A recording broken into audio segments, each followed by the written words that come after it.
সরকারি হিসাব বলছে দেশে বছরে ২৪ লাখ টন চাহিদার বিপরীতে পেঁয়াজ উৎপাদন হয় ১৯ লাখ টন। বাড়তি চাহিদার প্রায় সবটাই মেটানো হয় ভারত থেকে আমদানি করে। কিন্তু সম্প্রতি সেখানে দাম বাড়ায় দেশের পেঁয়াজের বাজারও অস্থির। মিশর, পাকিস্তান ও চীনের কম দামের পেঁয়াজও বাজার শান্ত করতে পারছে না। বিদেশি পেঁয়াজের ভিতরে আছে আপনার পাকিস্তানি বেচতেছি আপনার ৫০, ৪৯ এই, আর দেশি বেচতেছি আপনার লেগা ৫৫, ৬৫। ইন্ডিয়ার এলচির থেকে হলো এই ডিফারেন্স হয়ে যায়। এলচিতে যদি দাম বাড়ে তাহলে আমাকে দেশি পেঁয়াজের দাম বেড়ে যায় আস্তে আস্তে।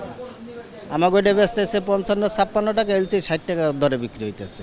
কোরবানির ঈদে পেঁয়াজের চাহিদা স্বাভাবিক সময়ের দ্বিগুণ হয়ে যায়। সে সময়ের পরিস্থিতি সামাল দিতে সরকারকে হস্তক্ষেপের পরামর্শ আমদানিকারকদের। আজ থেকে ৪ দিন আগে যেটা ৫০ টাকা ছিল, এই ৪ দিনের ব্যবধানে ১০ টাকা বেড়ে আপনার ৬০ টাকা হয়ে গেছে। যদি সরকার এই পেঁয়াজের উপরে পুরা নজর দিয়ে টিসিবির মাধ্যমে যদি বাংলাদেশে আমদানি করে তাহলে বাজার নিয়ন্ত্রণে রাখা সম্ভব।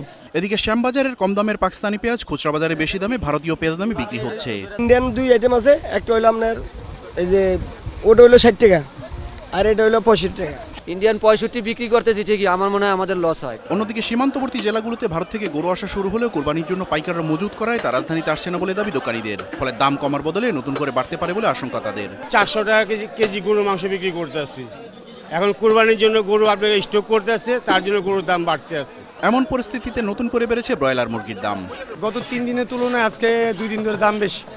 আগে ছিল ৩৫-৪০, এখন ৫০-৫৫ চলতেছে। প্রায় সব সবজির কেজি ৫০ টাকার উপরে।